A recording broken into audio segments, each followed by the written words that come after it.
Tee-da-da-dum, tee-da-da-dum, tee-da-da-dum, da-da-da-dum, tee-da-da-dum, tee-da-da-dum, oh yo yo yo yo.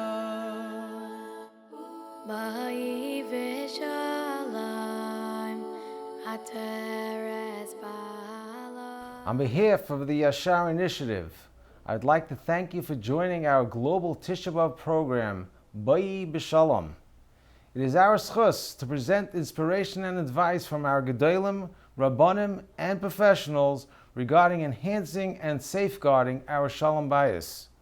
The Yashar Initiative was founded with the goal of protecting the sanctity of marriages, which is the essence of a Torah way of life. Working together with the foremost Gedolim Poskim of our generation, we have created a Heskem Chasam V'Kala to best assure that we protect that sanctity and we minimize the pain of Achenu B'nai Yisrael while maximizing Shalom in our community. Please enjoy our presentation. Techemunei am segula, Boi Chala, Boi Chala, Lechadaiti, Likraskala, B'nai Shabbos. We are honored to be joined today by Rabbi Ben-Zion Twersky, Rabbi Chaim David Zwiebel, Rabbi Moshe Meir Weiss, and Rabbi Eli Goldbaum to discuss the very important topic of Sholom Bayis, as well as Shalom after the Bayis. There's Sholom Bayis, with which we're familiar, which is peace amidst the marriage. But there are also scenarios where marriages dissolve, and how those marriages dissolve, and how the people involved react to it could have tremendous ramifications to themselves, to their children, and to the people around them. And we hope to explore a lot of the related issues. I'd like to start off by inquiring of all the esteemed panelists here with a basic question. Why do we see an increased number of divorces today? And as a follow-up to that, and I know these are loaded questions, is there something that we should be doing prior to marriage, upon the consummation of marriage with young couples, to possibly prevent these divorces and help people get through the inevitable bumps in the road, which is really a third question, or really a statement that everyone has to realize that marriage is a process. It takes time. People are married for 10, 20, 30 years, and they're still learning how to be a spouse. So let's start, Rabbi Twersky, if you don't mind, with the first question. Why do we see an increase in divorces, and what should or could we be doing to prevent them? There's several aspects to this question. Aspect number one is that we have a much larger population today than we did one generation back. You're going to see, even if the percentages were to remain the same, you're still going to see more divorces. And what makes this more known about is that divorces today have taken on a new character. This is a discussion that we have yet to have, but the divorces today have become much more contentious and occupy a whole lot more time, energy, effort, expense, and that a divorce that might otherwise have been just a terrible misfortune has now become a matter of public attention as well. So there are numbers that are greater, but also the magnitude of each divorce today has become much more than it has ever been in past generations, and it's with gross trepidation that I approach working with a couple that is on the verge of divorce. Every effort to try to reconcile has to be made, and if it's not reconcilable, how can they part ways peacefully? Because that challenge remains. There are so many other voices in the room when a couple is divorcing, and when there's other voices in the room, they are not committed to Sholom Bayis. The couple might be, they might not be. The other voices are not. They're much more into the victory, and what winds up happening then is that we have greater amount of contention. whether this means in Beis Din, whether this means in court, whether it means in the court of public opinion. There's that much more that's going on today. And it just makes the amount of damage and collateral damage from divorces that much greater. Rabbi Weiss, what would you say to that question? First of all, I want to say what an honor it is to join such an esteemed panel. And I remember about 40 years ago, before I got married, my father, Olav Shalom, Rabbi Tzvi ben Rameir, who wasn't a man of words, gave me a premarital speech. His premarital speech is that he grew up in Salish, Nod Salish, and he says that he doesn't remember a get in Nod Salish. He said in neighboring Munkach, there was a rumor of a get. The change in Klal Yisrael from those days are dramatic. Now, some will say, oh, well, we took it out of the closet and we're giving people a chance not to be miserable. But the fact is, as Rabbi Scherer always used to say, wie is Christel sich is Yidel sich. And the fact that divorce is so much more widespread in the population in general always filters down to us Yidden. And since the institution of marriage is under such a siege in the world in general, it's in our community too. That's number one. Number two, we know that the Gemara links financial stability to marital stability.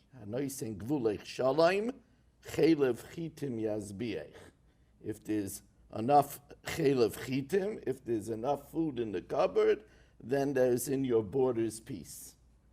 For a regular couple to be financially solvent today is much harder than it was 30 years ago. It just is. We have a saying that if somebody, a couple with 6 children, is not making at least $150,000, they are eligible to Tamchei Shabbos. Now, it's not easy to make $150,000. So that puts a tremendous stress on marriage. Then we have something else. You know, many years ago, Rav Shamshin Rafal Hirsch said that the world is called Aretz because Ratz. We're running from cradle to grave. We're running. He didn't have email. He didn't have a cell phone. He didn't have all the pressures. We're living under a tremendous amount of pressure. If you're in Lakewood, at certain hours, you cannot go under 9. Otherwise, you won't get anywhere that you need to go in time, right? There are so many, and that's, of course, little pressures. There are so many pressures on people, and that puts a tremendous stress on marriages. And there are also people rushing into marriages. There's a pressure. Somebody says, my daughter is already 21. Her classmates already have the 2nd child. And people rush into marriages, and they rush into marriages incorrectly. So these are some of the reasons why today get is unfortunately not, as my father, Olav Shalom, said, a real thing. Rabbi Zubel, in the world of Askanas, what have you seen in regards to the increased rate of divorces? So the phenomenon that has become a reality, unfortunately, in a growth industry in our community is the situation where the divorce is a product of the 2 parties moving in opposite religious directions. And sometimes that means one of them moving in the direction of going off the derech even. And the other party remains faithful to Teres Hashem. This will lead to divorces. This will lead to miserable custody disputes in battles over the children. This is something that we have, as I mentioned before, this is a growth industry, as the phenomenon of people going off the derech and being assisted to go off the derech by organizations that have been set up for that purpose. And those organizations will provide pro bono legal assistance in these types of custody battles. This is something which I believe is an enormous challenge to our community. It doesn't get, of course, to the broad question that Rabbi Weiss and Rabbi Twersky both addressed, which is why in general is there, in the general population of the community, is there an increase in divorce?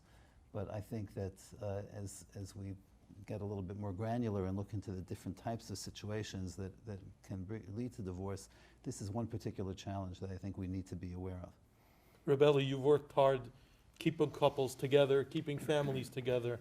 What have you seen that you could attribute to causing an increase in divorces? So first of all, thank you very much for hosting today's roundtable, and thanks to all the participants of the roundtable on behalf of the Yashar Initiative who is hosting this. We're trying very hard, like you've mentioned, to try to minimize a lot of the issues that are coming up. One of the things that we've worked on, and far be it for me to say anything, I'm not a Rav, I'm an Askin of a person in the community that helps in different situations, but I could say over what other Rabbonim have said to me. So I was by Rabbi Bender the other day, and Rabbi Bender said he believes one of the main issues of divorce today is that in the olden days, things were kept in the closet. When there was an issue in the house, the children didn't know about it, the family, the community didn't know about it. I think our community is phenomenal. We have a tremendous community that's out there and helping one another.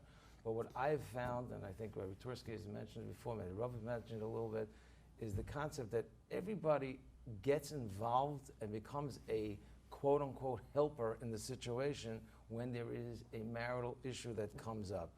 Part of the Heskim that we've worked with, the Gedolim, this is not us, this is the Paiskim that worked on the Heskim, they were focusing on this Nakuda of trying to get people to a healthy place to deal with their marital issues, Sholom Bayis issue, before it becomes a massive burning forest fire.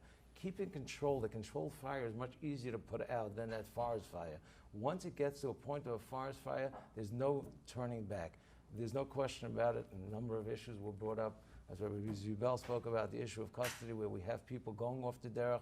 This is a serious issue that is also addressed in the Heskim of how to protect as much as possible against these things. I always say, no one goes into a marriage or shouldn't go into a marriage thinking, I'm going to get divorced. That only happens by the other family. But the realities are there is a higher percentage of people that are getting divorced today, and we need to protect ourselves for that in case there is, not necessarily for the divorce, to save the marriage. If there are people that are getting involved that shouldn't be getting involved, let it go to the proper Rabbonim. We could talk about how we eventually, we discussed that, you actually brought it up in the question, how we get to, as a community, to get to people who are the right people to deal with it, whether it's the proper Rabbonim, the proper therapist, the proper other Askanim, whoever it may be, to help that situation. I think that that's just what I've heard. Rebelli, I heard Rav Miller address the question. We say that one of the things that Oichel Perisayim B'Olam Hazeh V'Keren Kayemes L'Olam Haba is V'Hava Sholom Bayis L'Ishtay. So Rav Miller asked, wait a second, not everybody is capable to have a Sholom Bayis L'Ishtay. If you don't know what you're doing, you can make a royal mess of it, as you mentioned.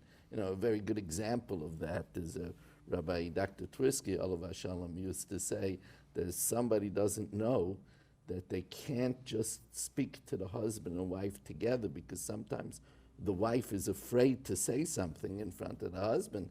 If you don't know the basics, so you're not even going to get, So he said, so how can you just charge Hava Shalom Bein Ish L'Ishtay? So Rav Miller said, it means between you and your wife. That's what it means. He says, the Hava Shalom Bein Ish L'Ishtay, that you leave up to the professionals. And that's a very big thing, to steer the people to the right direction, to somebody that knows the malacha. But it means that we ourselves, between our husbands and wives, that we should work on Hava Shalom Bein Ish L'Ishtay. Now, the Rav mentioned several important, what we'll call causes. Financial pressures, stresses today that are unparalleled. Rabbi Zubel mentioned religious differences that sometimes tear a marriage apart. Rabbi Twersky, what should we be doing prior to marriage?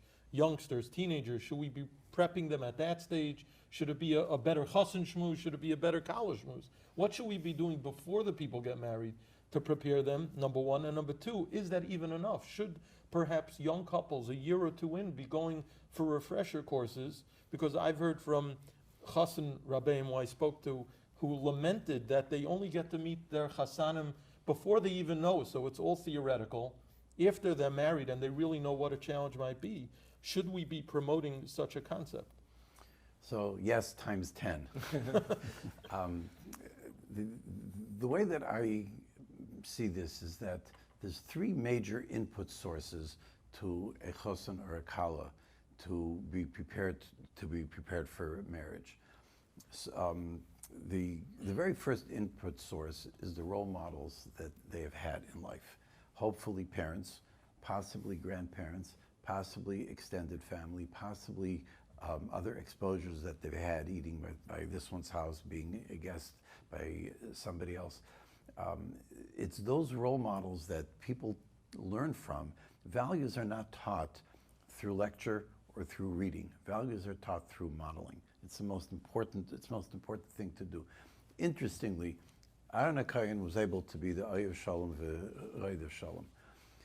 Moshe Rabbeinu was not. Moshe Rabbeinu did not do this. You want to tell me Moshe Rabbeinu was that much less?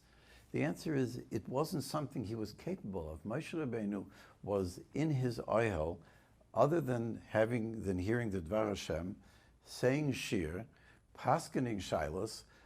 Moshe Rabbeinu was removed from mingling among the klal. Aaron HaKohen did mingle, so he was in a position where he was capable of doing it, and he was capable of being the role model, so that some of the time his havas shalom ben adam lachavera ben ish ishtay was done through modeling how he interacted. So the first element of input for a chosan and a kala is what kind of role models did they have. There's a second piece, and here's where the responsibility falls on those that are involved in the child's chinuch from birth straight through up until the time that they get married, and that is that they've gotten instruction and guidance in Mussar, but not academic Mussar. We're talking about practical Mussar. In other words, you want to tell somebody about being nice about im chaveri, makes for beautiful shmooze. But do we actually watch that going through implementation? So when we talk about Mussar, we're talking about applied Mussar. There's beautiful, beautiful works of Mussar, from the most classics to even contemporary, that are very direct and very instructional. But we have to take it off the page and implement it in our lives, as we would say, halacha l'maaseh. The third is what kind of actual preparation goes on with chesanim and with kalas. And I have to say that while it's a ton better than it's been in terms of expanding that from the basic halachas to going through other issues, there's a lot more that needs to be done. And I can tell you that when I have couples coming into my office, one of the things that I sit back and marvel at, I should say marvel, I gaze at it with horror, is who prepared them? They have no clue what they're supposed to be doing here. Do they know how to interact? What happens when things become negative? How do they deal with each other's respective families? You know, all the famous issues about in-laws, as I mentioned earlier. How do you deal with finances? Do you share finances? Do you have joint bank accounts? Do you make the joint bank account as soon as the Shabbat Baruch is over? Do you not do that? If the wife works and the husband is in Kail, does the wife siphon off a portion of her finances for her own personal discretionary purchases? There's different days in this, and these can all become points of contention if they're not prepared for. so that the actual preparation before the chasana is a critical piece. And as you posed in the question, which was so accurate, what happens after? Because many couples are going to hit roadblocks. Some of them could have been planned for, some of them could have not been planned for. What happens when these things happen? Remember that the chosen and the kala are both human beings and they're both imperfect. The human race was created different from all other balei chai. We are imperfect in nature. A cow is a perfect creature. It does whatever cows are supposed to do. A human being is not. We're constantly developing and improving ourselves. So we have two imperfect people who are getting married, and they're going to hit the speed bumps of life. And everybody hits the speed bumps. How do they handle it? If we have a situation where other people get involved, and extended family tends to get involved right away, and you have other askanim that can get involved, and you have Rabbonim, and you have lawyers and tayanim, or whatever, can get involved in these kinds of sichsuchim. What could have begun as a molehill can become a huge mountain. And it becomes very, very challenging, because now I have a disagreement with my spouse. How do I deal with it? Having a plan where there is guidance that continues through marriage up to a number of years after the chasana, it's a precious thing. And there are a couple of chassidus that have begun doing this. I learned about it from the Square from New Square, that he started off with 3 Yingalite that he had go through training, and they would actually hold the hands of chasanim several years into the marriage. The last time I spoke to him, he said 3 became 6, became 10, became 20. I think he has now 30 trained Yingalat that are accompanying the marriages. The divorce rate went down to almost 0. Bells, which may have preceded Skver by a couple of years, Bells did the same thing, and they brought their divorce rate to almost 0, and it's a very, very intricate curriculum that's made not just for the chasanim and the kalas, but for chosan and kala teachers to prepare them. It's an absolutely amazing program. I spent a long time with it. And if we could have that where it extends to the entire klal, it would be an absolutely spectacular thing. It would make a huge difference. It may put the Batei Dinim, who make most of their business of doing Gittin, it may put them out of business. This would be a tremendous bracha. Now, Rabbi Zubel, what's your take on this particular issue of premarital and really postmarital support and guidance? Right. Well, I guess I can draw on my own life experience. I was a Talmud of Rav Pam Zecher Tzadik Levracha. And every year, Parshas Chayei Sarah was well known in the community. Parshas Chayei Sarah, Shmuz, the Erev Shabbos Shmuz, and Parshas Chayei Sarah was about Shidduchim, about Sholom Bayis. And year after year, people who were not then currently Talmidim in Torah V'das, but had been Talmidim, or even never were Talmidim in the Torah V'das, used to come to the Erev Shabbos Shir for Parshas Chayei Sarah. And of course, that was one shir every year, but those who were zeichet to be b'mechitzasai knew that his whole mahus, the essence of this person was to bring about peace and ben adam lachavera. He used to say, the spitz of how one fulfills v'yahavta l'reacha kamaycha, as hava shalom ben adam ben ish le'ishtai, is the reya, and this is reim ha'ahuvim, the reim ha'ahuvim of the marriage. That is the greatest opportunity of v'yahavta l'reacha kamaycha. And he would say this in terms of how to live life together as a married couple, as well as if chalila, there's a situation where the marriage has to be terminated, the two parties, the zivig was not oila yafa, and therefore the marriage has to be terminated. Do it in a way which does not inflict tsar and pain on the other side. Do it like Bnei Adam. Do it in a way which does not create situations where your children are bruised for life. He said, think about that. Think about those questions. So Rav Pam, to me, I've always wondered if we would have some way of doing a study, a professional study, of how many of the Talmidim of Rav Pam, have gone through divorces in their lives, and compared to other, somehow as a Talmud, as a loyal Talmud of his, I think that it would be an interesting a study that would show that yes, it makes a difference if you are prepared beforehand. I had a sister, Allah Sholom Rebbitzin Zahava Bronstein, a name that was very well known in her tekufa. She's no longer with us, Zechrona Levracha. But she would say, she would give kala classes to many, many hundreds of women over the years. And she would not only in the course of preparing the kalas for marriage, but also in speaking to them after they were married. They would come not on any formal type of basis, but her doors were open and people would take advantage, and they had issues and they would talk to her about it.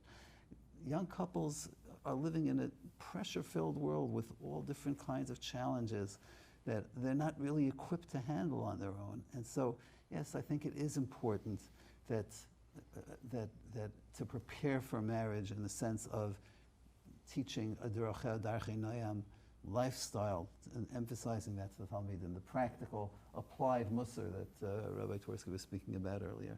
And at the same time, of course, to be there for the young couples even after the marriage, so that hopefully potential problems can be headed off before they become forest fires. Rav Weiss, as a leader of men, you've guided couples, I'm sure before marriage, shortly after marriage. What would you say about that?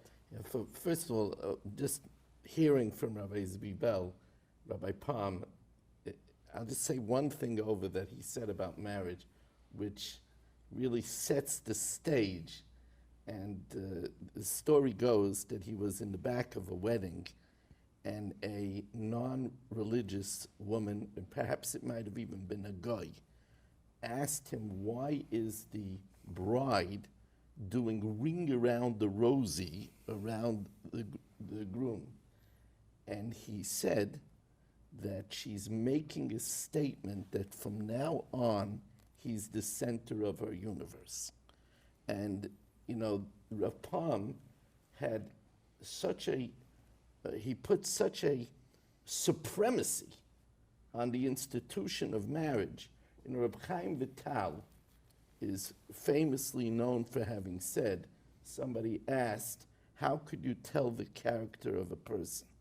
So you would think, as perhaps the Talmud of the Arizal, you know, he would say, read the palm of their hands, you know, look at the creases in their forehead, you know.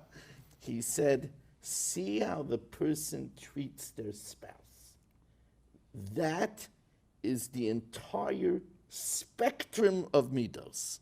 So now, what Rabbi Twersky said, I want to tell over something from my Rebbe, Ramosha, Zechat Tzadok Kodesh Bracha, and I guess for the cameras, you know, sometimes I say Ramosha now, and somebody says, do you mean Ramosha Wolfson or Ramosha Sternbach? So we're talking, you know, we're talking 31 years later, so we're talking about Ramosha Feinstein, Zechat Tzadok Kodesh Bracha, Sklusi Yogan Aleinu.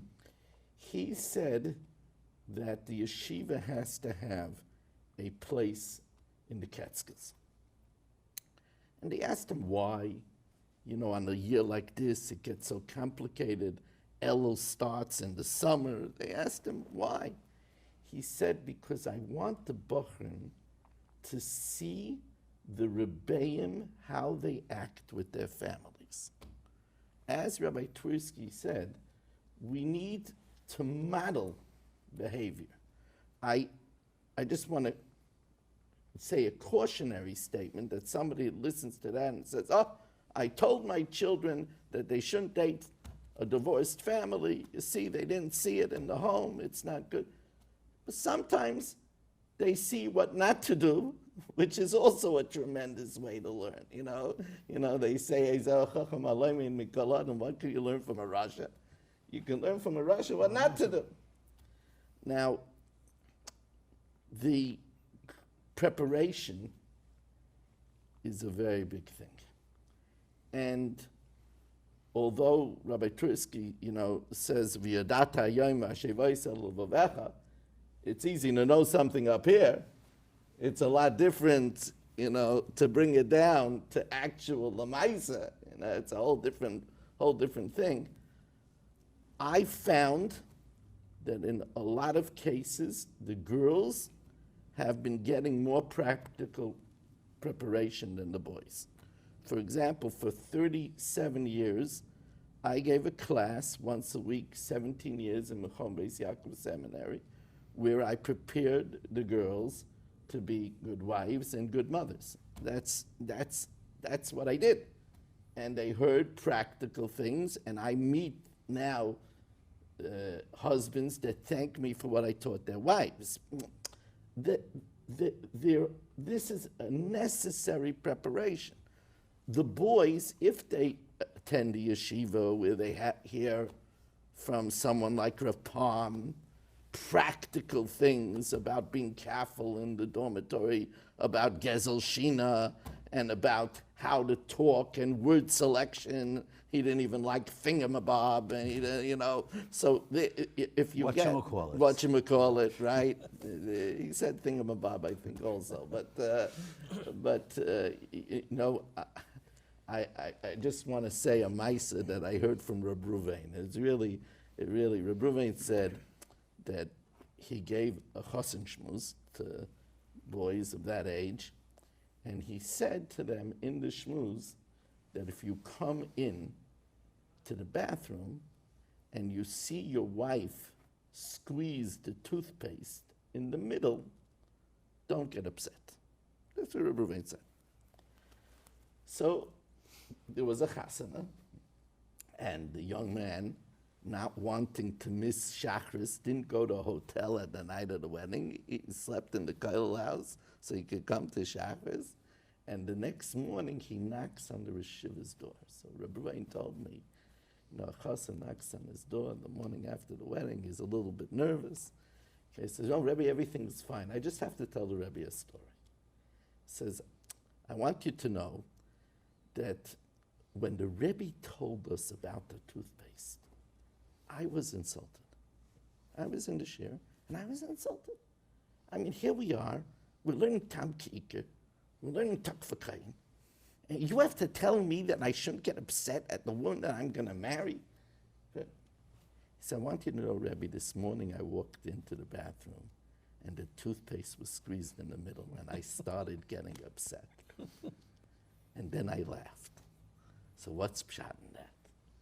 We really didn't even tell me, but I'm telling you what's pshat. Pshat is when it's theoretical, it sounds simple. But that's because there's no Yetzer Hara. But now there's a Yetzer Hara, right? The Yetzer Hara, that's a whole different. So we need to prepare. I would go a step further. I don't know, Rabbi Tversky, about your I think you alluded to it. There are people that are giving chosin classes that are teaching wrong things. I would like to see, if you buy a car or you get your car prepared, the mechanic has to have a certification. I would like to see that those people that are giving these classes should be certified that they're teaching correctly and they're teaching enough. If they don't, it could lead to a churban. Because as you see people come into your office, I never knew that. Nobody ever told me that. So if it would be a good thing if we could have a system where these chosin, because people say, I could give chosin classes. To add to what the Rav's saying, maybe we should mandate, and when I say we're talking about the klal, that just like no chassan and kala would get married without some kind of premarital shmooze, we should mandate that post-marriage, 1 year in, 2 years in, or whatever it is, whatever community it is, however we mandate things, that a couple should have to go for a refresher course. I don't know. I think that what we mandate is what the Mishnah says in Pirkei Avos, Asay l'chorav, and that the couple should they should make up that if they have an issue, they should agree together that there's a third party that they would speak to, a third party that has, it's interesting what Rabbi Tversky said. I was told by my good friend Rabbi Chanowitz, who's a Rav in Monticello, who's a Lubavitcher, every Lubavitcher has a mashpia. Every Lubavitcher, they make a cheshbon. It says in Masechtas Kala Rabasi that when Aaron passed away, there were 80,000 boys by the name of Aaron that were malava him, because those were the 80,000 marriages that he saved, and they named the child afterwards Aaron. Now, those are the only ones that they had boys, right? In those days, they didn't give Ariellas, you know, so there were those that had girls, and there were those that didn't have children. But they make a cheshbon that 80,000 in 40 years is 5 marriages a day. So you're talking about a tremendous amount. They ask a big kasha, why did they have so many marital problems in the midbar? They asked that question. I mean, why did they have, you know, it could be because, you know, it's a big shiloh, what are women doing? The men were learning all the time. Were the women learning all the time also? That's an interesting schmooze. But the bottom line is that I really believe that the women, the girls, are being prepared. The boys, I don't think they have this kind of preparation. And the truth of the matter is, it's much harder to make a good boy than a good girl. It's just harder. You know, somewhere in the cracks of his development, he has to find a good way to support his family. We want him learning, and we want him to be a great learner, right? And we want him to be a masmid. But then again, we want him to be able to support his family. You know, so it's hard to make a good boy. And in that track, we have to make sure that the boy hears that he has to help at home, he has to listen to his wife, there are so many things that a young man has to learn that all of a sudden when it's thrust upon him. And that would make a very big difference. Rabbi Eli, just to comment on this before we move on to the next topic. So I can only speak on behalf of the Rabbonim and the Gedolim that I've spoken to. I'm no one to say anything on my own, but I have a little sikkum for everyone. And just having spoken to different Rabbonim over the years, the Rav mentioned something that I had recently with Rabbi Olbaum, who spoke about the same topic. He said, I don't understand. Someone became a lawyer. Someone became an electrician. He doesn't just become a lawyer and electrician. He has to go to school. But somehow or another, when we just go into marriage, I went to a shir. He says, so you went to Taras Mashpacha shir for a few times. Good, we're good to go. Now we're going to go into marriage. I just met a Rav in Lakewood. He's a Rav in 12th, he's a Rebbe in 12th grade. He told me, I wish someone would have just told me before I got married. He's a chashuv person. I wish someone would have told me that my wife doesn't want my answers. I have all kinds of practical answers. All she wants is yes, yes, yes. So these are real live, examples of things that we have to talk about. Yes, yes, yes. By the way, Yes. means empathy. Empathy, right? exactly. That's what it means. That's It doesn't exactly just what mean- is. That's correct. Empathy, exactly what. More important to listen well. Right. Yes, you have the. Listening skills. So you spoke about the concept. I spoke to a chashuv Rav in Lakewood who does a lot of teaching of chasanim in college. He spoke about the idea of role models. We have to be role models, but I take it a step further. As you, Bell, it's not only the role model in the house. Where, of course, if we live with Sholom Bayis, our children see that and want to emulate that, and it's much easier for them.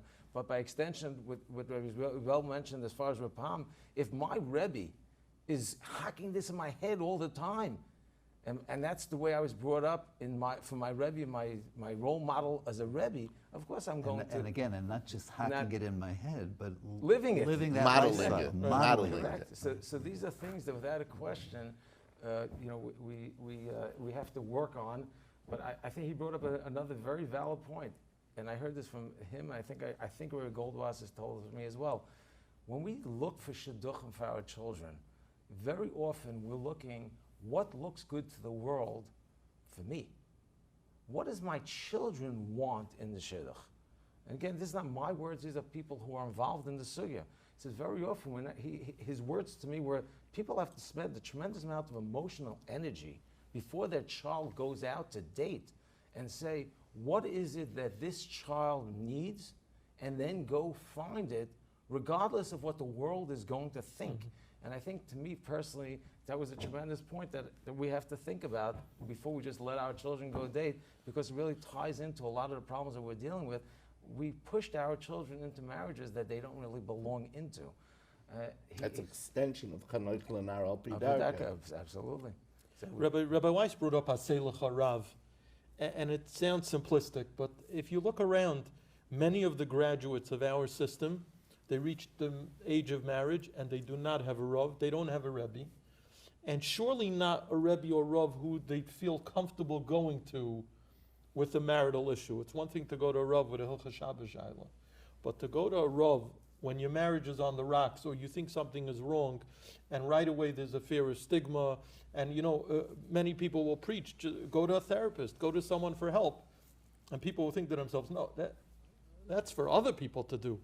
It can't be that my marriage is that type of relationship that we need outside help. So it's really talking exactly it's what we easy said to say before. Aseh L'Charav, but practically. You know what I tell people in my kehillah, and I tell people in speeches? This training starts when the child is 5, 6 years old, and you bring the child to the Rav to say Good Shabbos.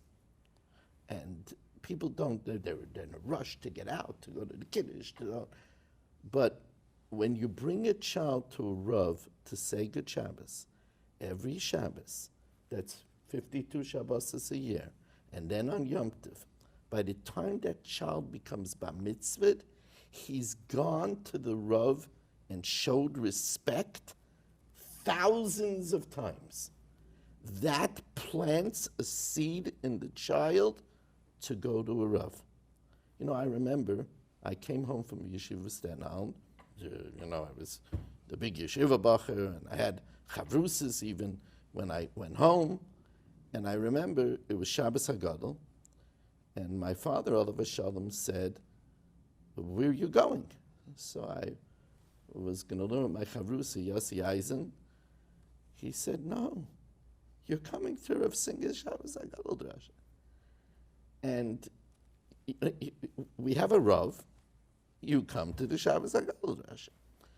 Now, it's a big problem when parents, they walk out on a drasha and they speak maybe even by the table disparagingly. The Rav said, I probably heard that again before what the Rav said, or it was a canned speech, or how could he not speak about this? What happened in Surfside? What is he talking about these things for now? He should have spoken Lamaisa. When people speak at the table that way, they're pushing their children further and further away from having a Rav. Can I interject with a question? Yeah. When we speak about Aseh L'Charav in this particular context, does the word Rav in this particular context means a rabbi, your shul Rav, your Rosh Yeshiva, or are we speaking about Rav, in this case, somebody who is qualified and competent to deal with these kinds of marital issues? Are all Rabbonim so qualified? No. It means you should make for yourself a mentor. And not only that, there are very qualified people that are not good for you, because there are people that if you're more of an emotional person, so then you need a mentor that has a varma bent. There are people that are more, for lack of a better word, yekish by nature, and they could do well with a Rav that's has a more rigid attitude. So you have to find for yourself a Rav that's going to work for you. Aseh L'Cha. Yeah, Aseh L'Cha. It's a very important thing. It's like marriage. Yeah, well, but the thing though is that I had a situation once where a girl was dating someone who was a credit card thief. And the problem is that the girl was infatuated by this smooth-talking man who travels and has a nice car and everything. And the parents came to the Rav and said, "Help!" And the Rav said, "You're asking 10 years too late. You've always bad-mouthed and put down authority. Don't you see now that the child is not going to listen to authority?" And that's why it's very important for us to, when we show respect to authority, first of all, as parents, we benefit from that because we are the ultimate authority. So if we're going to teach authority, but aseh l'charav is so important. Sometimes I speak to somebody has not even a marriage problem. I have a problem with a contractor. So I said, who's the person's Rav? Oh, he's a lot of respect for Rav Aaron Kotler. So I said, I can't go to the cemetery. Who's his shul Rav? No, he davens where the kugel is best. There's nobody to talk to. Rabbi Twersky, what do you say as a professional, both on the Aseh L'Charav question and also on the stigma question of young couples who may have issues, they don't know, should they go to a professional, and they start looking at themselves in a funny way. We need to go to a professional to help us out. Is that what other people do? What do you think that there is still a stigma? What do you have to say about that? Al Harishan Rishon. There's two Aseh L'Charavs in Pirkei Avos. The first one is Aseh L'Charav V'Knei L'Chachava, which is talking to you about lifestyle. The second is Aseh L'Charav V'Stalek Min HaSofek. The second one is, who are you going to ask shilas to? The milchika spoon that fell into the chicken soup, the mezuzah goes on this side or on that side. There are practical shilas. Can I eat this Pesach night? Can I eat roast? this? Right? So these are normal shilas that we have to have somebody who's competent to ask. The Aseh L'Charav, K'nei L'Chachava, is the kind of love that we're referring to now, who's capable. It's not the focus on paskening shilas, but it's on life guidance. And life guidance becomes a very, very broad subject. And it's fortunate that there are Rabbonim who are terrific first responders. They know exactly how to size something up as to whether or not it's in their domain that they're capable of giving guidance. And there's cases that are not in their domain. If somebody has a problem with their plumbing and they mention it to their Rav, if the Rav does not have outside training as a plumber, it will be incompetent for him to try to resolve it. There's a plumber, there's this one, I know that one. It becomes important to now direct them and refer them elsewhere. One of the things that we have had for a very long time, and it's been a pervasive problem, where questions that are being asked of the people who are not the ones that are competent to answer it. And if we can refer, I get questions about medication all the time. Now, there's a limited amount of knowledge that I have in the subject, and I let my clients know that I can respond to them without telling them not to follow doctor's orders. I cannot tell them to change medication or to take more or to take less. And that anything that's going to involve anything different from what the doctor says, the doctor's going to have to tell you that. Now, I can tell you, you know what? It sounds like you're really taking a lot of that medication. Maybe it's having a negative effect on you. Call your doctor and ask.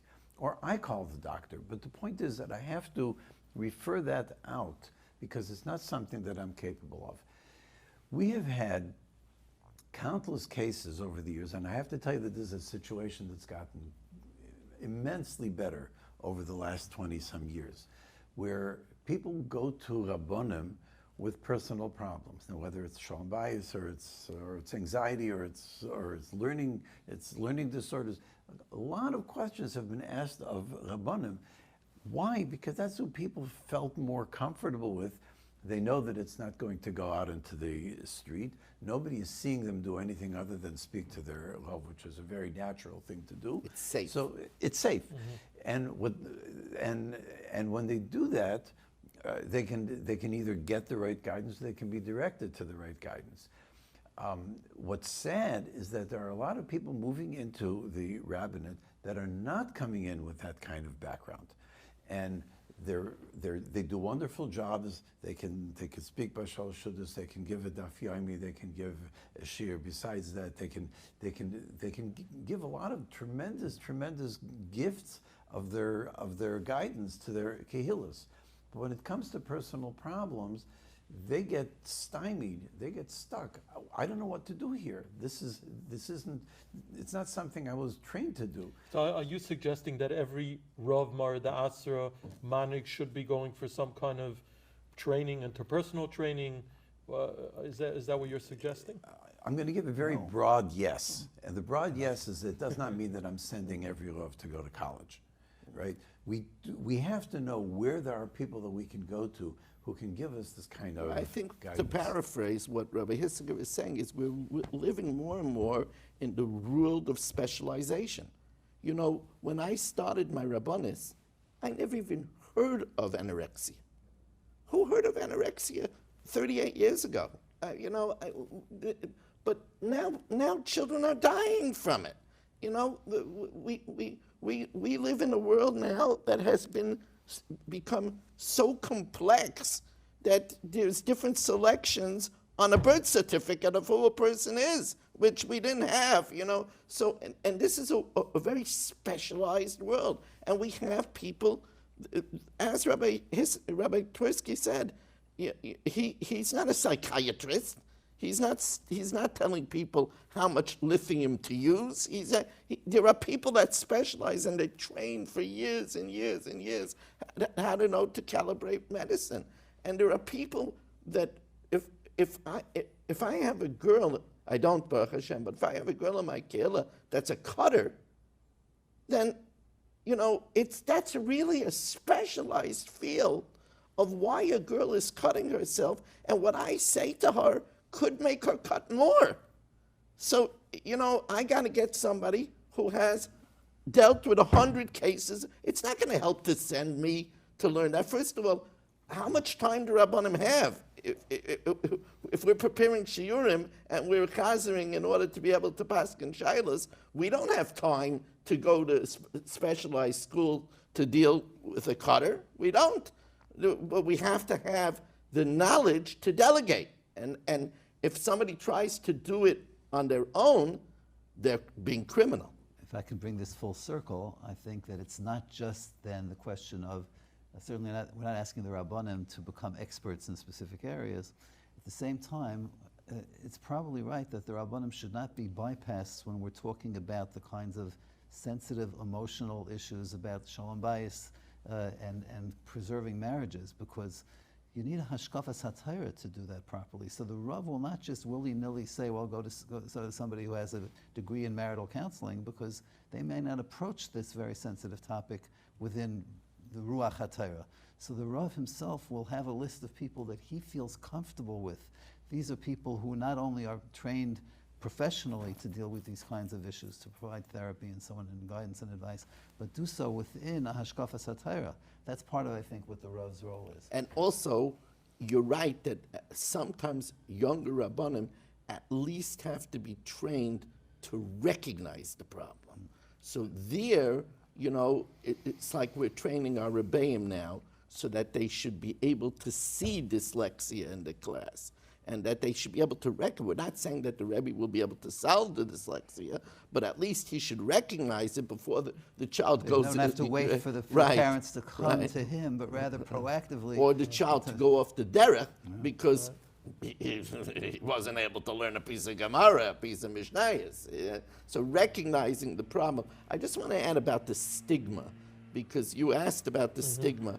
I at least, Rabbi Twersky and anybody else on the panel, you'll say if you agree with me, but I think that men in general have a harder time to go for help to counseling than women. Do you find that to be the truth? That's legendary. It's been going on for Right. generations, Right. since the Right. very beginning. There's Right. discussion about this 100 years ago Right. already. But what I think, because we know we have a lot of people listening to this conversation, a person has to know that the talents that help to have the Shekhinah in the home, because when there's Sholom Bayis, Ish v'Isha, Sholom Beinehem, Shekhinah Shruya Beinehem, the fact that a person could go to a professional to learn a new talent doesn't have to make a man feel that he's a lesser person or a flawed person or a troubled, sick person because he goes for help. To the contrary, it's a shvach, a praise to a person that he says, look, I want to see from those that know how to acquire a new skill. And like we said, nowadays, we used to say that in the olden days, you want to have Sholom Bayis. Rashi says, in Bechukaisayim ain't Sholom ain't klum. If you don't have Sholom, you have nothing. Right? So it's really, without Sholom, Rabbi Wein, you said a good thing. He went for the first time, when he moved to Eretz Yisrael, he went into the Makolet, and he got to the counter, and he had 2 shopping carts full, and he found it's like Costco, they don't give bags. So he says he could have all the bracha, but if you don't have the bags, right? So that's what it says at the end of Uksin, right? Le'matzah HaKadosh Baruch Hu klei mazik bracha el ha'shalom. You know, so a person that could learn a skill, it should not look at it as demeaning, but rather I'm going to learn a new skill. And women, by nature, they say, you know what? You know, I wanna learn. A woman is a makabel, you know. So she says, I wanna learn. But it would be helpful if, you know, sometimes the woman has to say, okay, I'm going for myself, when she's really going for her husband. Rebelli, in your experience, have you seen this stigma? I'm going to answer a number of things because, again, I'm speaking of my experience speaking to Gedolim and Rabbonim. So Phil David told me recently exactly what the Rav said. He used the same Mishnah at the end of Uksim about the Kli Machzor Sholom. So he actually said we say 3 times a day, Ois Sholom B'Mroimav. Same thing, we daven every day 3 times for Sholom.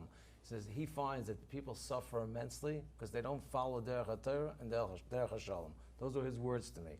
But to take the full thing as far as what I'm actually seeing, I see a lot of, you know, basically what Ritorsky was saying, this concept of people are getting involved. People will come to me and they'll say to me, I went to this Rav, but my daughter, my son, whichever case it is, never spoke to the Rav. And yet the Rav got involved and caused a tremendous amount of damage. That's one of the things. I'll give the Rav a nice gematria. I know the Rav likes gematrias. So I just heard recently from Rabbi Biederman in his name that he said by Kairach, V'yikach Kairach, he says, Kairach took himself el atzad, took himself to one side. A couple of Rashis later it says Kairach was a pikeach, and he had a ruach shtus in his head. It says, what's pshat? He was a pikeach, then he took himself to one side. So he says the gematria of tzad is 94. What's pshat in tzad? I don't understand that there's 2 sides to a story. Very often, people come in the door and they give a great story, and it could be they're saying the truth, and it could be there's missing something. There's another side to the story. He says if you want to become a pikeach, you have to realize I have a side, but the other side also has a side. If I realize that I have a side and the other side has a side, then I have tzad twice. What's tzad twice? Tzad twice is pikeach. Now, if you have a pikeach on one side of the side, on one side of the argument, and you have a pikeach on the other side, which means that they both realize that I have my side, but they also have side, the gematria of pikeach twice is shalom. Isn't that an unbelievable gematria? So the concept of we realize, and I think this goes back to what Benzin said before, the concept of Rabbonim that get involved, lay people get involved, whoever it may be. If I am not the right person, and I have this in many things in life, you come to me about plumbing, I don't know about plumbing, so I send you to a plumber. If this is not my area, if I didn't hear 2 sides, I can cause, and I've seen this in case after case, you didn't hear 2 sides of the story. It doesn't make a difference what you heard. It sounds unbelievably well. So on that note, I want to ask everyone here. We were talking about going to a Rav, going to a therapist, going to a mentor. Is there ever a scenario where one spouse who's experiencing certain challenge should go to someone by themselves? Or should it always be done together in conjunction with the other spouse? There's a funny answer to this because it's extremely common that only one of them wants to go and the other one refuses to go. And that's a challenge that you have, even if both of them should be there. The mitzias is that the patient has to be in the office. Picture somebody going into a doctor and talking about a sore on the left toe or something, and the doctor says, okay, take off your shoe and your sock, let me see it. No, not me. My cousin who lives in like California. The patient's not in the office. The doctor can't do anything with it. That's a presumed heart. Right. Correct. What happens is that in order to work on the marriage has to be in the office. You have to be able to access it. Now, there may be other ways of being able to hear the other side, but the therapist can't be in a place where they're taking a side with either the husband or with the wife. Because if they do that, they're becoming part of the problem. There's already division between them. Making it 2 against 1 instead of 1 against 1 is of no purpose. What the therapist's role is in what way can I teach this couple or guide this couple so that the wall that they've built up between them can be dismantled and they can go back together. That's what the ultimate tachlis is. And that's where we have to approach it that way. I've met with couples many times where I'm meeting with one of them and then I meet with the other and I'm not seeing them simultaneously because when I do that, they don't yet have the kind of skills that are going to allow them to become a productive situation. I've had so many times where I have the couple there and then they start arguing and I say, wait a second, stop. You can argue at home. You don't have to pay anybody to watch you. In fact, you can sell tickets. Right? There's no point in coming to pay me to watch you fight. Now, I will stop it after the first minute or two because sometimes watching the first minute shows you an interesting dynamic of how the couple is interacting. But anything more than that... Or not interacting. or not interacting. And I've had couples do everything from moving their seats around and shifting their chairs so that they're not facing anything in the same direction as their husband or their wife. These are commonplace things. And I will point that out. Maybe not the first time, but like, wait a second, I notice you're always sitting facing there. Why don't you want to face each other so that you can discuss something? And giving them the tools for how they can interact in a way that's productive. You know, we were discussing this earlier. So much of the issues that a couple brings in to the professional, when you listen to them, they're somewhere between insignificant and trivial, or even silly. And the problem there is that the content of what they're arguing about is not the real issue. The real issue is me against you. It's husband versus wife or wife versus husband. Except if I could interject, I spoke to someone who deals with some of these issues, and they told me that over half of the issues that they deal with are caused by financial stress today. You're saying that you see a lot of trivial and silly issues. Would you agree with that assessment, that over half of the marital issues that we deal with today are caused by, and the Rav addressed it before, it costs more today to support a family than it ever did. Yeah. The majority of the cases, both parents are breadwinners. Very hard for people to survive where just the father is working. I believe Rabbi Dr. Twersky brought up the dynamic of where a wife is working and the husband is learning, which presents its own... And the husband still wants to make all the decisions. Yeah, well, it's, you know, there's a certain pride. And there's a certain pride for a man to be able to be self-sufficient, support his family. So finances plays a major role, but is that trivial? I just want to say about what you said about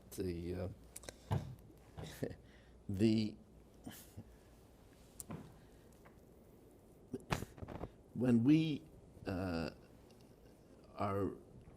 you asked about could you see one person, and I think that the only time where you need to see both people is when, if you see one person, you get a completely different opinion than the reality. Because that happens a lot of times. A person says, yeah, this and this about his spouse or her spouse, and really that's not the reality. So in order to help them, you have to hear both sides. Well, in the majority of the cases, won't you always be getting a skewed... No. As a Rav, I always say that I have to settle the problems quickly because I don't get paid for it. So I have to settle the problems very quickly. My Rebbitzin is a really good therapist, so I'm not making fun of the therapy. And as my Rebbitzin said, you could tell them what's right to do, but I heal them that they should be able to do that. She says, I work on something, whether it's with IFS or EMDR, and she works on it to give them the tools to do what I say they should do, But I could have a person come to me and say, Rabbi, I see I'm getting angry, and can you help me with that? And I don't need her for that. I will work with him with that. And I could have a woman say to me that I find myself being sour, which I don't like.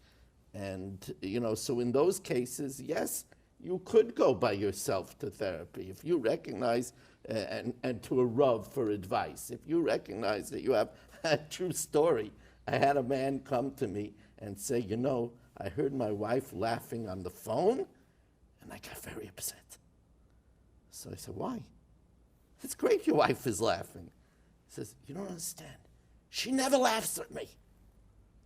And I hear her laughing on the phone, I get very upset. So I said to him, Rebbe, let me ask you something. When was the last time you laughed? Not only that, when was the last time you giggled? Do you even know how to giggle? So you're not going to giggle? You're not going to laugh? She's not going to laugh. Her friends are laughing on the other side of the phone. So we need to teach skills. That you could do, that's something you could do without both people. But again, when it's a question of getting, which I'm sure Rabbi Twersky knows, in order to get the whole picture in a troubled case, you have to hear, like you said, the tzad and the tzad. There's different studim, and for that you need both people. As to your question about finances, it's not just finances. Finances is one situation. You know how many rich people are having Sholom Bayis problems? It's not just finances. We're living in a world of addictions. And I'm talking about addictions like my husband. He's never in the bedroom when I go to sleep. He's on his computer. And I'm not talking about doing wrong things with his computer, but he's on his computer. He's addicted to the computer. There are people, Nebuch, they're addicted. I don't know if you remember, but it was in a meeting that I raised the problem of the casino opening up in the Catskills. Sure. Worrying about it. More traditional kind of addiction, gambling. Yeah, gambling. There's now, all of a sudden, we have people coming home from shul. They went to 3 kiddushes, and they're coming home to their family tipsy. They're coming home to their family. They're coming home. And not just that. Only 3? Only 3. It's an amazing thing. The wife makes works hard to serve a good lunch. By the time he comes home, he's nimas to eat food. He's tasted already jerky and 4 different types of cholent and pacha, and this is even husbands that come up just for Shabbos and they're away the whole week. So these are things that we as Rabbonim have to teach. What are you doing? You're away the whole week and you keep your wife waiting for lunch and you're by different kiddushes and you want her to make you a nice lunch? They're saving on the food budget. Yeah. I think like Rabbi Twersky was saying, that there are a lot of these type of cases. It's not. This is not necessarily the issue. There's a core issue underneath there, and the question is what that is. I'm not certainly someone who could I raise answer a that. point that we haven't discussed at length today, but I think it's such a critical point in this entire conversation, and that is Baruch Hashem, children are born into a family, right, and they grow up in a household, and the impact of how their parents relate to one another, whether in the context of a healthy marriage or even a marriage that's eventually going to be terminated through divorce, right? What the children see and the impact that it has on them as they grow up and as they assume roles within their own family structures. is this something that is felt by mechanchen? Is this something which has to be taken into consideration? I mean, I would imagine that the simple answer is obviously yes. Of course it does. What are the scars of growing up in an environment where mother and father are at each other's throat all the time, right? So the kli machzik bracha, which is shalom, is not only for the protagonists in the discussion, but also for those who are most directly impacted by their lives, the children. I'd love to jump onto that. Please. I actually spent a little time with Rabbi Benda, and he was talking about that exact point. He was saying, I'm the one who has to deal with it. I have a kanahara, a large yeshiva. I have to deal with those issues. He says, what we're doing is we're making kabbanas out of these children. And in dealing with divorce and people that come to me, I try to keep it, like I said before, to a small flame. The concept, we're doing it for our children. It's like unbelievable how many times people will fight and hurt their children, but they're doing it for their children. And I think that that's something that we have to look at, and something we definitely spent a lot of time in the Heskim that we worked on with the Gedolim. What they were focusing on was this exact point. How do we get, you mentioned before, Tversky, the idea of, we have two people, so we're talking about this in Sholom Bayis, but we're talking about in where there is marital conflict. Whether it goes to Sholom Bayis or it goes to divorce, if there is no Rav or someone that they're both talking to, we address this by the point that they go to a healthy place named a Bezdin if they can't find somebody else, and the Bezdin will look to see, can we make Sholom Bayis out of this situation, and if not, at least get it to a healthy place of divorce as quickly as possible. That one thing of designating a Bezdin before the issue, we believe will save many marriages because we won't have these other people getting involved who potentially hurt the marriage, or if they're going to go to divorce and we get the process quickly, that one thing of trying to agree on a Bezdin, and I didn't take an exact poll, but has taken sometimes a year without a question, and sometimes I deal, most of the cases, and I think it's a very important thing to realize, most of the cases I dealt with, and I spoke to a number of mediators about this, we deal with cases with people with no money. People say, what do I need an agreement? I don't have money. The answer is when they have money, I have a case of a few $100 million, there's a few $100 million reasons to fight. So they go to court and they kill each other because they have the money to pay for it. The people that don't have money have no way to force the other side to a Bezdin, to court, whatever the case may be, and I'm not here to talk about any of these things being good or bad. I'm just talking about the facts. If we can't get these people to a place to settle, and it takes a year, 2 or 3, and as Bell mentioned before, I think the collateral damage, it was Tversky, the collateral damage that happens in that time period is something I cannot put a dollar figure to.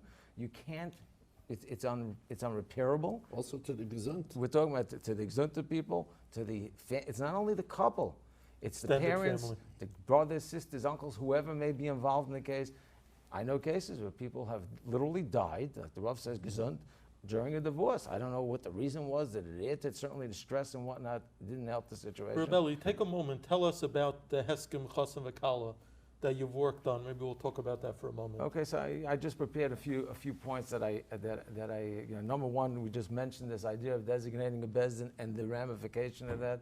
We mentioned before the idea of the kashrus of the family. This is a major issue today. In the agreement, we've addressed what is Shmira Shabbos, what is kashrus. The Heskim Chasam V'Kala is an agreement that we're making, that the Gedolim worked on. I worked with Shlomo Miller initially, after that with Hillel David, Rabbi Forsheimer, Moshe Sternbach, Noach Isaac Goldbaum, and Rabbi Shuel, all people very involved in this inyan that understand what the ramifications of all these things we're discussing, and the idea of trying to come up with a plan that we will minimize divorce, if possible. So it's an agreement between a Chas and Kala Chas and prior Kala to getting married, where we and basically... the agreement states what? The agreement states that if there's an issue, so it's a broad agreement, it can be found on our website, yasharinitiative.org, YASHAR initiative.org. It's there, it's available for free to anyone to look at and to see. All our scummers are on there. But more importantly, the idea of taking something before the marriage and saying, Chalila, there's an issue. We know where we're going to go and deal with it. The people that are involved with this are smarter than me. When Tversky was involved, there were other therapists involved. From the therapist's respect, we had attorneys involved. from the legal aspect. We had Balabatim involved who understood it from a Balabatish practical way, and of course the Rabbonim who were involved from the halacha perspective. But there's a tremendous amount of effort that was put in to do this in a way that's halachically acceptable with a lot of sense. And I use a simple thing, I call it marriage insurance. People say to me, what am I going to do? I'm going to sign this before marriage. And I ask them, do you have life insurance?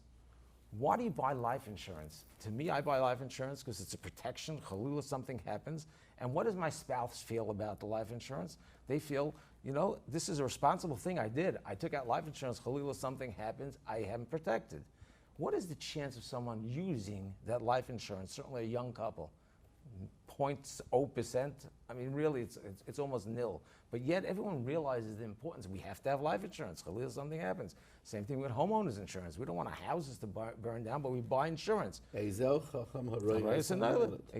And this is not me talking. This is the Gedolim talking. Why did these Rabbonim spend the time? So why wasn't it done till now? That I don't know the answer to. I could tell you that I've spent on my own years. We started, 5-6 years ago, of working through this and just not giving up. And I said it was like an EKG machine. Sometimes we have the high. I got my haskama. The next day this went down. Oh, it's negative and positive. If it took a tremendous amount of effort to really stick with it. Well, the answer, Rabbi Zubel knows. I came to, how many years ago is this? Before we even started the first haskama, Zubel basically said, I did this, I tried myself, if I remember correctly, was it 20 some odd years ago? The answer to this question is that a couple that's in love does not like to think in terms of this. Just somebody doesn't want to... The day of their marriage, as they go to their wedding, they're not thinking about what's going to happen. So I want to correct that. That's one of the things that Rabbi Yashar who spoke over David told me. Is a heskem chasam. That's correct. And that's what a number of Rabbonim have said to me. It became a kibbut under the chuppah. Correct.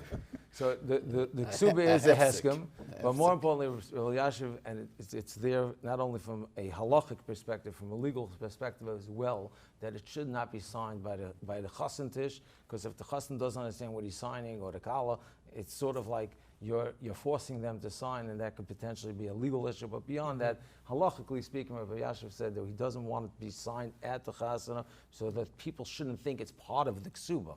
But again, if it's looked at properly, similar to these other insurances, it's a protection. It's something that should strengthen the marriage. Catastrophe insurance. Catastrophe insurance. How does it play out? How did the insurance policy play out in Rahman al scenario where it has to be applied? So this is like we were saying before. There's a couple that's in a marital distress, whatever the issue is. If they have a healthy place to go, they don't have to go to the Beis Din. If they want to come to me, to Rabbi Twersky, Rabbi Weiss, anybody, they can go ahead and work on the agreement. It's where you don't have that healthy place to go, or one side is not willing to go. But again, just for those who are not familiar with this at all, the agreement sets out that if something should happen, lo yaleinu, in a marriage, we have agreed that they agreed that number one, that they'll go to a certain Beis Din to mediate. To a specific Beis Din that's put into the agreement, which is another problem. There are batei din that are problematic. I'm not here to talk about the Beis Din system, but there are what we'll call the better batei din, and some batei din are potentially there are issues with. When we make a shidduch, we're in love. Everyone's happy. We're going to agree to go to one of these batei din that we feel are going to give us a fair place to mediate an issue. If Khalil it is an issue. And it could be the same thing in business. If we had a business agreement. If we agreed to that up front, we agreed to a Beis Din. I'll give you a list of whatever it is, 4 or 5 batei din. You say choose one, because there's a few good batei din, whichever one you want, good. We have no issue choosing the Beis Din. If we don't choose that up front, and now there's contention, we can never agree. And that's legally binding. And that is a binding arbitration. Also, there's protections for the religiosity of the children, which is a very important thing. Does it address assets, children, custody, things of that sort? It addresses everything. And again, like I said, everything is online. There's the highlights online, the benefits of the agreement online. And really what it is like I said, it doesn't mean that someone has to have money. People think, I have money, I need an agreement. On the contrary, it's these type of things that get you to a healthy place to deal with it in the hope that we actually save the marriage. But if it can't be saved, at least you have a healthy way to deal with it. And very often one of the things that people utilize in Beis Din, they walk in, I want Sholom Bayis. Well, the spouse that was the supporting spouse went ahead, took all the money out of the bank account, choking the other spouse, the kids can't survive. I want Sholom Bayis. How do you expect to have Sholom Bayis if you choke them and there's no money to pay for food? There's no money to pay the rent. So we put in provisions within, again, this is not me, this has been the Gedolim. I've spent the time, we obviously helped out, but it was really the Gedolim using their years of experience, putting it into the agreement, saying, what is important? You want Sholom Bayis? I'll give you Sholom Bayis. Make sure there's a continuation of the support of the family. So that we're able, again, it was done within, it's interesting, having spent with the Gedolim, there's even on that a question of if the spouse is entitled to mezainis. It was written very specifically that it's the way we will continue to support the family as opposed to the wife, because it could be the wife is not entitled to mezainis. I'm not going into halachic ramification, but it was very interesting working with the Gedolim when they went through each line. And like I There are said, many details in this document. I don't think this is really Right. the right Right. forum to go No, I'm into just the full trying to detail. give, for the viewers who don't know, and with this, But I would want to I say- just want to say where the question is coming from. right. Right, yeah. We grew up, and I'm the youngest person at this table. People grow up with the idea that the D word is never to be mentioned. Correct. That's part of the health of a marriage, is that marriage is eternal. We don't discuss divorce. This turns that concept on its head to a certain extent. Now, obviously, there's a good reason for it. The Gedolim are supporting the idea. But I'm just trying to debunk whatever doubts that people out there who may not be familiar with them try to kind of, crawl through that doubt. Hold on, we never spoke of divorce. That's not a topic we discuss. We discuss marriage is bliss. So over here, we're taking a little different tact. Well, that's and what Rabbi Goldbaum said. He Right. compared it, there's another D word, lo yaleinu, death, but people still get life insurance. Right. Right? They're not planning to die. That's not in the plan, right? But they get it. So But every person inevitably dies at some point. Hopefully, not every person inevitably gets divorced, and that's why this is Right. really a I'll- new idea. I think it's a great question, and I think part of the reason the Gedolim felt the time is come for it. Again, I'm not speaking on my own, I'm speaking on what the Gedolim have said. The Gedolim said that we have to realize, because of a lot of these issues that we're talking about, the world is a changing world. Chazal instituted a ksuba at some point in life Which does because anticipate divorce. which not only anticipates, depends both these, divorce and death. That's what is in the ksuba. So the Chazal instituted that at that time at the chasana because of these issues. The Gedolim have felt, and I've heard it from many of these Rabbonim who've signed on to it, these are top poskim of today, feeling that the time has come to realize that for whatever reasons that we just spoke about so many different topics, and there's way more than that, of real issues that they're dealing with on a daily basis, we're trying to deal with a reality of today. Like Rabbi Bender said before, he said to me, someone sneezes in Eretz Yisrael and we're saying Gesundheit here in America. It's a different world today. That is something that we are being influenced by the outside world, whether we realize it or not. We're totally influenced. Because of that, the divorce world is out there.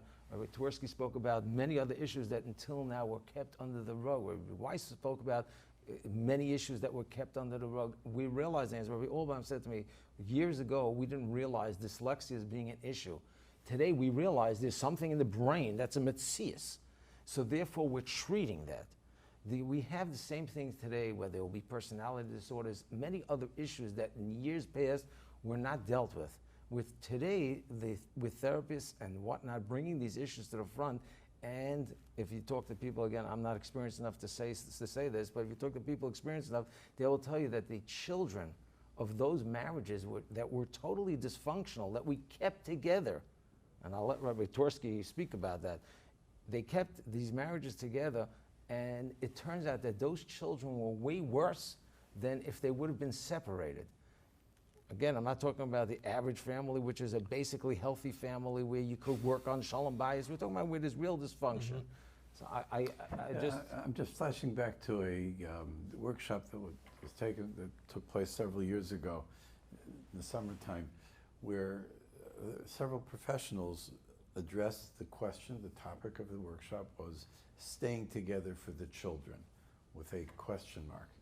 And the shaila that they were dealing with was, if a couple feels that they cannot continue with marriage, should they remain together and play a game until the youngest child is married and out of the house? And people have told me they've heard from dayanim who sit on batei dinim, who have noticed, I'm not going to say it's common, but it's not rare, that a couple walks into them and they said, and our youngest child's Sheva Brachas was last night. Now it's time for us to go do this. Now, the question is, this interim period of staying together for the kids, is this a good idea or a bad idea? There's no one size fits all. That can't happen because every situation is going to be different. But if the parents can play the game and do it well without having the house becoming a place full of conflict and a war zone, if the family can function that way, that's fine. There doesn't have to be any great love between the parents.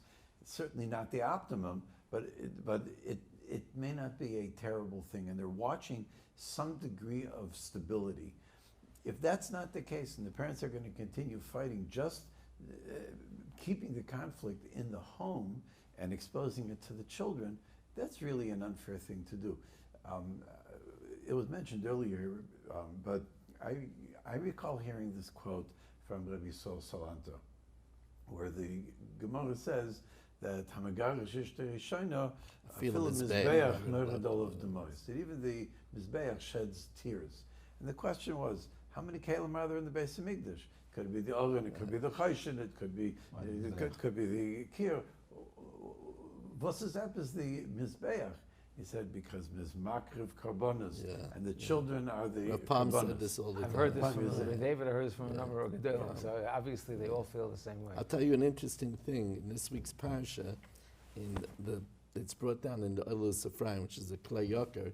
He says that the Mizbeach is the Parsha of the Talmud, which is the preeminent carbon of the Mizbeach, is only missing 2 letters. It doesn't have a gimel, and it doesn't have a tes in the parish of the Talmud. It's Oilus Ephraim. And he says that it's because the afilu mizbeach marital of the mais. And I'll add that if you look in Rashi and Bereshis, where it says that v'yitzer Adam offer min ha'adama, so Rashi's second shot is that Hashem took to make Adam from the Mokum HaMizbeach. So that means that the Mizbeach, the original Adam, was a man and a woman. Right. And it was created from the ground of the Mizbeach. So now when a get comes, it's being amputated. So that's Afilu Mizbeach marital of the Mois. So that fits in very good with that. If I could jump in on something we were speaking about before, you asked a chashuva question, which is, this is such a wonderful idea. Why hasn't it been in place until now? And the truth is that this is a fresh, relatively new initiative, and it has won the support of many Gedolei Yisrael, and that's very, very significant. But there have been other initiatives, and there are some that have been out there and that have been used. There are different halachic perspectives on the details of some of these different premarital documents that Chassan and Kala would sign. But what we have over here is an effort in light of all of the things that we're learning today about the kinds of the kinds of barriers and challenges that may arise as the marriage moves forward, and to try to anticipate ways in which they can be handled in the most sensitive and least painful way. This is a breakthrough, trailblazing document, and something that's definitely worth consideration. Yeah, I'm going to tell you an interesting, dor v'dorshav, dor manhigav. We have now an interesting situation in the Kollel system, where you could have a wealthy family that looks for a very good young man who's sitting and learning, and they will support. And if the marriage works fine, that's great. But what happens if the marriage goes sour? The young man is from a family that has no money. The girl, whose parents have been supporting the family, has a lot of money. So they could hire, if they need to, the Barracuda lawyer, while the other family can't do anything. So we see in the system many reasons, this is just one of them, where if we could protect with a little foresight we could save a tremendous amount of agmas nefesh. Families being destroyed, fortunes being wiped out. I mean, we're talking about chachma, right, as an island. I just wanted to ask the moderator, before we wrap up, can I say like a 3-minute monologue about Sholom Bayis? 100%. In Because fact, I'll I just wanna hear it. interrupt. I wanted to ask everyone at the table for their input on, I want to leave our viewers with a takeaway. What is the key to a happy marriage? And what is the key to a happy divorce? And as far as the marriage is concerned, we were talking about yes, yes, yes. Is it just about vitor, about giving in? Is it about limud musar, improving oneself? What is the key? What takeaway could we give to those viewing? And we'll start with Rabbi Weiss's monologue on that very topic. Okay, so I'm going to zoom in on the marriage part. And again, thank you for having me here. I've learned a lot by listening as well. About in the 90s, I had a share for women on 16th Avenue in Borough Park. And at that time, I said over a study with 82,000 families with 2 children, not Jewish families, 82,000 families. And there was a question in that study that really fascinated me. And that was, each of the families had 2 children. And that was, how much time did you spend with your spouse alone outside of the bedroom a week? And the average of the 82,000 families was 19 minutes a week. And I remember this so clearly that a woman in the crowd gasped and said, so much. But today, when we're glued to our cell phones and we have so many responsibilities, one of the keys to making our marriages sweeter is actually finding time for each other.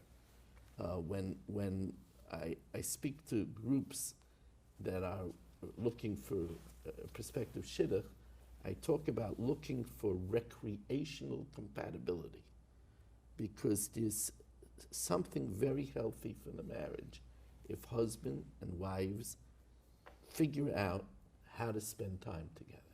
You can't have a great bond if you're not working on bonding. That's number one. Number two is we all have a favorite aunt or uncle. Why is that aunt or uncle favorite?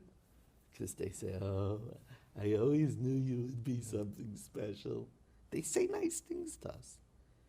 We like when people say nice things to us.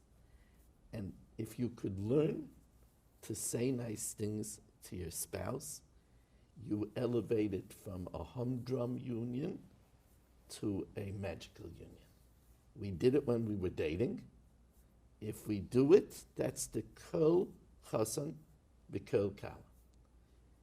Another thing is, I believe that this should be on everybody's refrigerator and desk. And that is the best way to get something is to give it. You want warmth? Be warm. You want empathy? Be empathetic. You want gentleness? Be gentle. Don't wait to get it. The nature of marital joy is sus. It's a palindrome. It's read both the same way. You want something, give it. And that you'll find, like I said before, you want laughter in the house? Laugh. Now it's true that a woman who lights the candles before Shabbos, she who is Seifia Alichas Beisa, and with her Bini Yisera, if she can, she could work on creating to jumpstart that aura. But it's not always the woman, it could be the man. And figure out, what to do, how to initiate it, and make small changes. And I want to give a bracha in the name of this auspicious group, that all of us should be able to add sweetness. As we heard today, it's not anymore just what it means for us, but we are models for our children, for our Einiklech, and they will remember, yeah, I remember Ramosha, the Rebbetzin, the Alter Rebbetzin had to be in Eretz Yisrael for a few days. And I remember Ramosha kept on asking me if I heard if the Rebbetzin had arrived yet. And when he heard, he walked all the way down from his bungalow to the parking lot. It was downhill, it was a walk to greet her. He was in his late 80s. But I'll never forget that. What we model, Rabbi Dr. Twersky used to say that there's an argument if one should apologize in front of their children or not. But if maybe it's watering down the parental authority, but if you apologize in front of the children, they'll learn how to apologize. They'll learn how to apologize. He said also amongst certain ultra-Orthodox, they don't show any physical warmth in front of the children. He says that's fine as long as you also don't fight in front of the children. That's fine. And we should be zeicha, that we should all have much sweetness, and that's chus. We should be zeicha to be a skilled tzedek b'meher v'yameinu. Thank you, Rabbi Weiss. Rabbi Zwiebel, any thought on that particular question? A tip to people for a successful marriage? I think we need to recognize that marriage is a special blessing from HaKadosh Baruch Hu. People who are privileged to be in a marriage are fortunate beyond words, and we need to appreciate that. And yes, I know that when we say Sha'as Ali Kal Tzarki in the morning, and we say that bracha, we think about our shoes, but perhaps we ought to think about our spouses. That's called tzarki. That's what every person needs, and to recognize that this special matana, which HaKadosh Baruch Hu has given us, needs to be nurtured and needs to be carefully tended, and that the only way to do that is by emphasizing the bein adam lachaverei aspects of the relationship, and recognizing, as I said before, that v'ahavta l'reacha kamocha is at its pinnacle in terms of the re'im ha'ahuvim, who are husband and wife.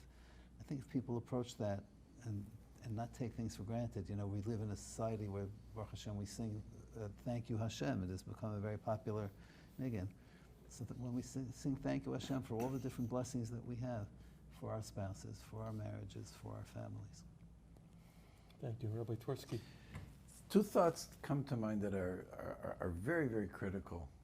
One is, and this is something which is addressed in several of the popular books on Sholom Bayis that have been on the Judaica shelves for many years already.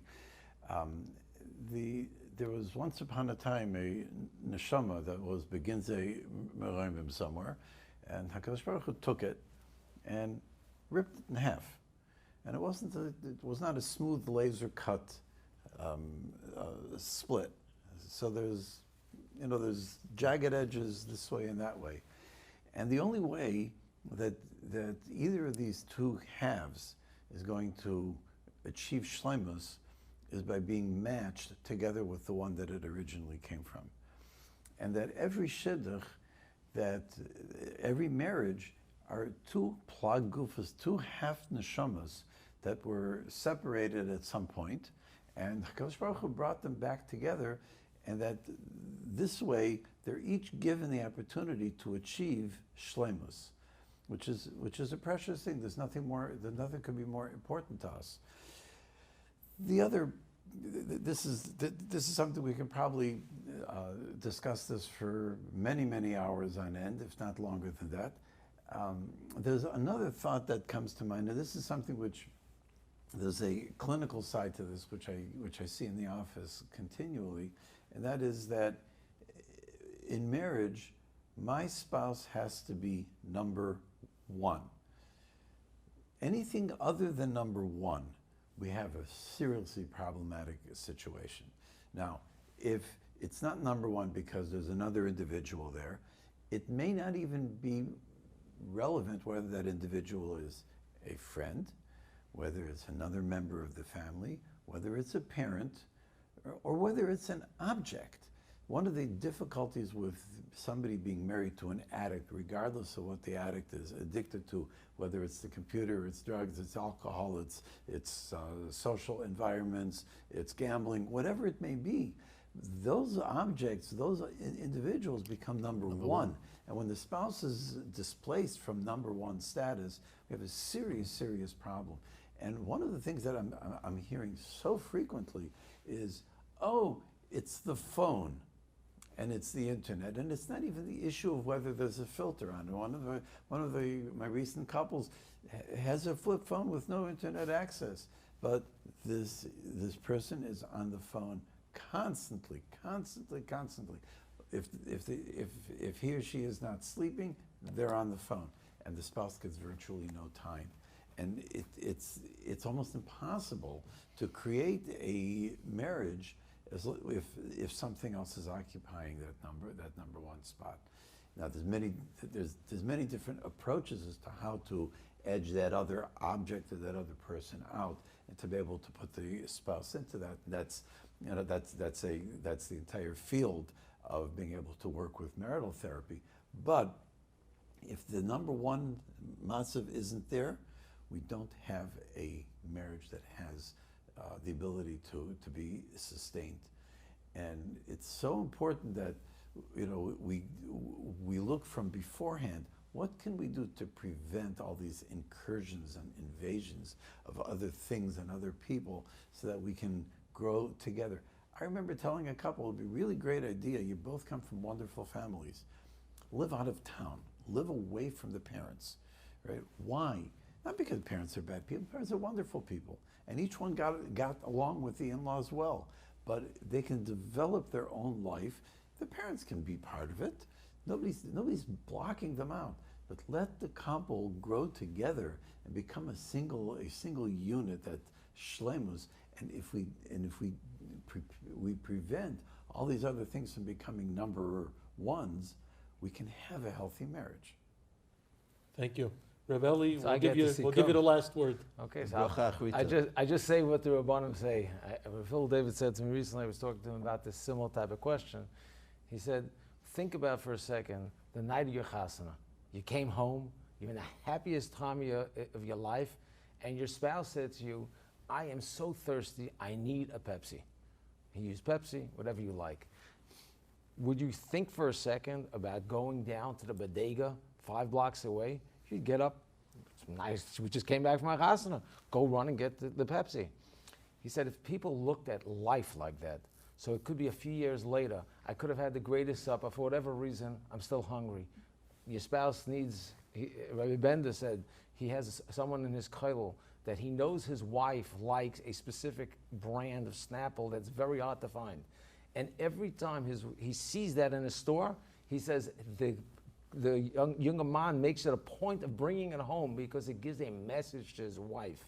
I care about you, I'm thinking about you. So that's my closing statement as far as the topic that we're discussing. Just to close on for 1 second on the Heskeb that we're talking about, just to bring the words of Olbaum into what he had said. He said, we have to understand that the Gedolim Yisrael sanctioned this, and therefore people should take advantage of it.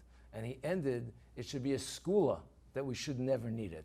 Amen. So that's what we're looking to do. We're not looking to Chalil break marriages. We're looking to enhance marriages, make them better, and we believe this will strengthen marriages.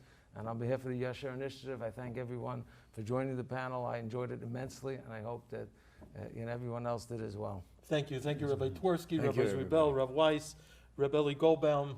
I've learned a lot. I'm sure the viewers out there have benefited tremendously from it. Our collective tefillah to Rabbi Sholom is that in all facets of our lives, we should be filled with shalom. Oiseh shalom b'mroimov, hu yaseh shalom aleinu v'al kol Yisrael. Amen. Amen. Amen. Thank you very, very much. Boi B'Sholom, Ateres Bala, Gam B'Simcha, On behalf of the Yashar Initiative, we thank you, Rabbi Wallstein, for joining us to discuss this important matter of how the secular world has influenced our world, our Hamisha Jewish world. And the first question I have to you is, we've seen a tremendous rise in divorce in our community over the past few years, percentage-wise anyway, and I was wondering what you thought are potentially some of the causes of these divorces, of the increase in divorce. Well, it's a very different generation that we live in today. It's the I generation, iPad, iPhone, everything's I. I think it's a little bit more of a selfish type of generation. We spoil our kids, we give them everything they want. So then in a marriage, also I want to get everything I want. And commitment, that's not a word that's really around that much anymore. So people get jobs, they get another job, they get another job, they keep getting other jobs, they get a marriage, they get another marriage, they get another marriage, they get a car. Nobody wants a car more than 2-year lease, no way. Right. So it's a very fast, and everyone's really pretty much a lot more into themselves. And even though we share, we give a lot more tzedakah, but when it comes to my personal life, I think it's called the I generation. It's called the I generation, for a reason. And the most important thing in a marriage is the bein adam chavero. People always talk about this. It's one of my subjects I talk about a lot. What does it mean to love someone? What does that mean? It's a word. It's sold. It's used a lot. What does it mean to love someone? Really, to me, to love someone means self-sacrifice. Now, that sounds very cold, and I'm not getting married, even though it's Hariyat Mekudeshesli, so you're a carbon. But on a serious, what does that mean? So we see that the greatest sign of love was the Akedah, was the 10th test. What does that mean? That even though he was giving up his son Yitzchak, if that's what you want, Hashem, if that's sort of what makes you happy, that's what you want, then what you want makes me happy. And even when you told me to stop, right, he didn't want to stop, because I'm so into making you happy, then even if you say, no, don't make me happy, I still want to make you happy. That's mamash the sign of loving somebody. Well, they say a have, right, to give. It's to give.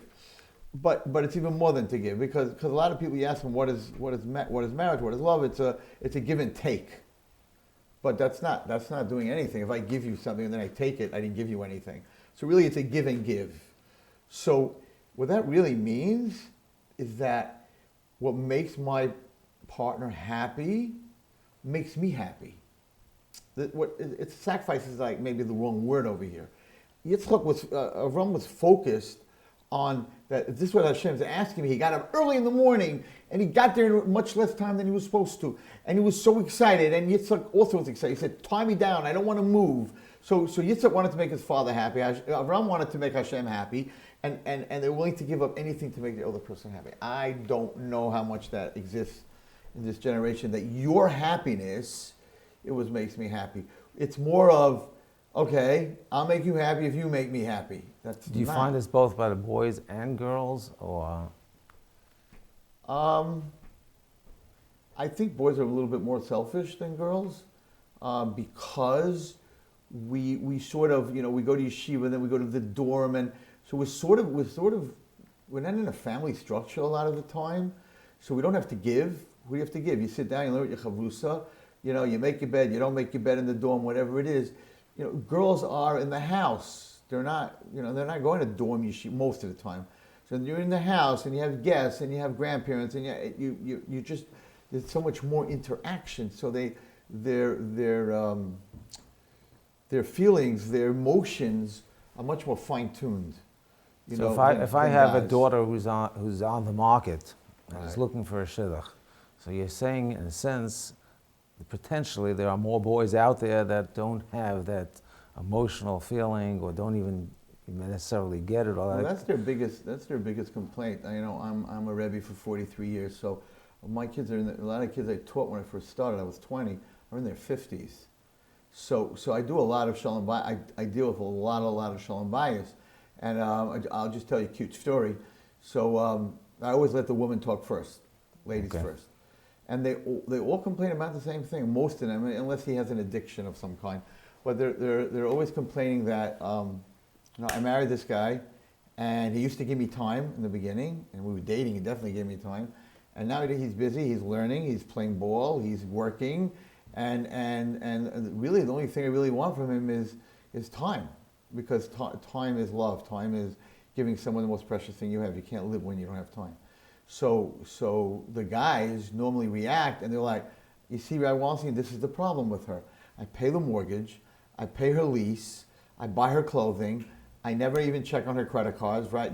These other guys, and what does she want from me? And she says, you don't get it. My father paid the mortgage when I lived home. He paid my lease. I didn't marry you for that. I married you, really to spend time with you. And they're like in shock. They're like, so what do we do as a community? How do we get this? How do we change that dynamic? Well, I think that maybe the chassan teachers and the college teachers, we need to talk about time. I mean, especially now after this iPhone and all this technology, which really steals everybody's time. And I was telling this guy, this is a true story. There's a place called Los Cabos in Mexico. So many years ago, maybe 25 years ago, I heard about it. And I called them. I wanted to go away. And the Sephardim have like a hotel. There's a hotel on the bottom of Los Cabos that they go for Pesach and stuff like that. So, and each villa has its own pool. So there's no mixed swimming. Each villa has its own pool. But the way it advertised at that time, there's no phones. At that time, there was no cell phones, no regular phones, no television, no radio. No service. Bring a book. That's it. They had one emergency payphone in the main lobby, and they advertised it's the honeymoon place the best place in the whole world. I heard about it. So I told this guy that was sitting there, and he was like, time. I'm like, listen, go away for 3 days. 3 days, take you away for 3 days. There's nothing there, and you'll get to know each other. You bring a book, bring a safe, I don't know, whatever. Right. You really get to know each other. I said, 3 days. He said, who's going to take care of the kids? I'm like, I'll talk to your in-laws. I'll take care of that. So he looks at me honestly, straight in the face, and he says, does it have to be like 3 days through, 3 days in a row, or could I do like a day, right, and then maybe in a few months? He, mamish, couldn't wrap himself around being with his wife for 3 days. And it's interesting because when they advertised, they said, you're either going to come home in love or you're going to get divorced. Because all of a sudden you're spending 3 days, right, and there's no interference, and you're like, who's that? Who's that person I'm with? So time is the real connection in any relationship, spending time with Hashem, whatever. Time is very, very important. I think that's one of the biggest problems in marriages today, in all relationships, is that we don't spend time, we don't appreciate the time. So when I'm saying that, it means to sacrifice. It means that if your wife wants to go shopping and you hate shopping, because most guys, we're in and out 20 minutes, 4 suits, right, gray, blue, brown, I just get them all, shoes, socks, right? And they're going a whole day and they don't come home with anything. Because when I give my chassan class to my boys, it's like, by a woman, shopping is not a goal, it's an experience.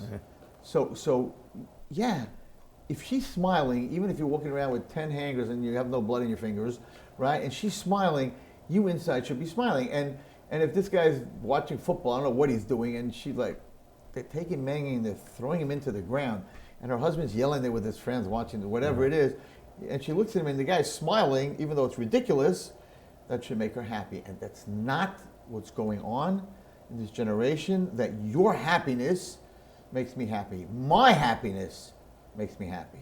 My iPhone, my technology, my happiness. I think it changed. Anyone who's watching, I'm not judging anybody over here. It's not the Jewish world, it's the whole world. Correct. So one of the things we were talking, you mentioned addictions, you mentioned other things. I remember I always tell people, we all grew, we had a shana rishona, it takes time, you work together with your spouse. If we had an issue, we spoke it out. Today, I don't know, I'm thinking most people, instead of talking, they just take out their iPhone, and that's. They go out to eat and they don't look at each other. It's terrible. Seriously, go out to eat and watch what's going on. They're not looking at each other, they're all looking at their phone. Walk in the doctor's office, everyone's sitting on a phone. It's so these type of addictions. Have hurt us very, very, very much. Do you find that working with, Sholom Bayis, is it these addictions? There's so many different types of addictions, whether it's gambling, drinking has become a major problem in a lot of the communities on Shabbos morning. I've heard that from a lot of the Rabbonim. You're saying a lot. I wouldn't say a lot.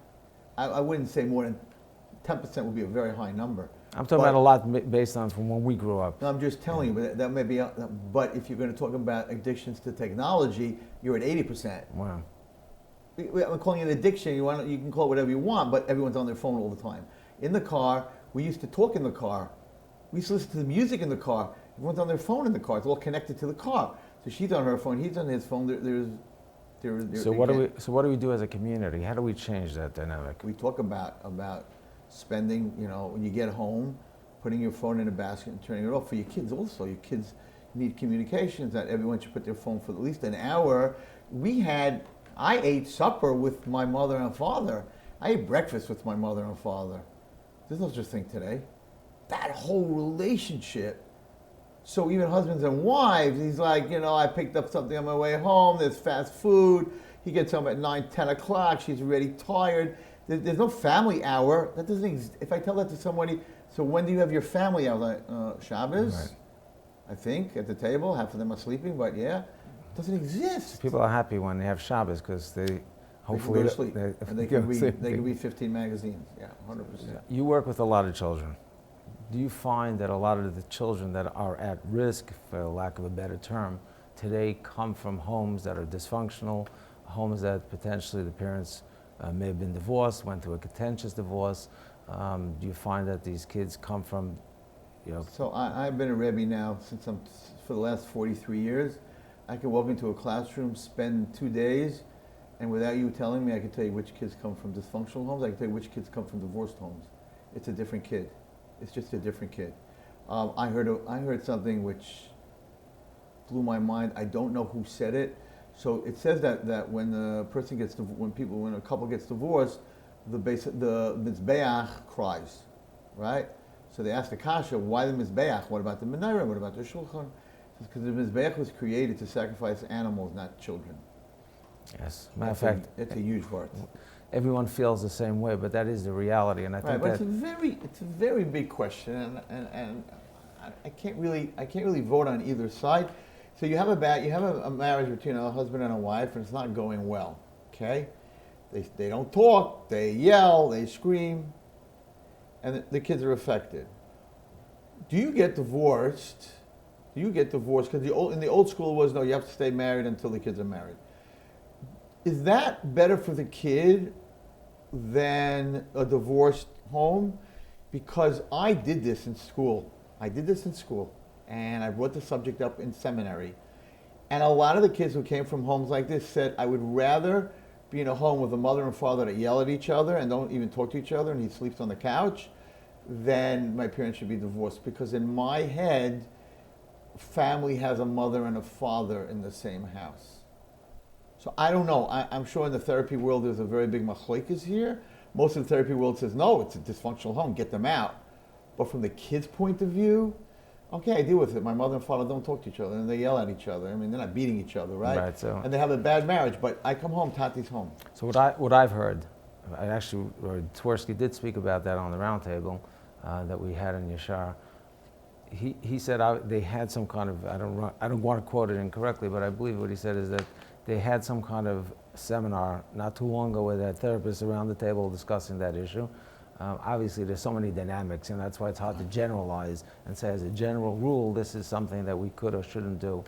But I think that a lot of the children feel from themselves, and I think it goes back to what we spoke about before, the perspective of from the perspective of the children, a lot of them may feel that it's better for us to grow up in that type of dysfunctional home, but it is a home as opposed to going further. Going mother, then they get remarried, they have a stepfather and a stepmother. But if they actually went, and I don't know this is a fact, but if these same children never saw a functional home, similar to the guy who was in yeshiva, never saw a functional marriage, the damage that is caused by that potentially is a lot worse.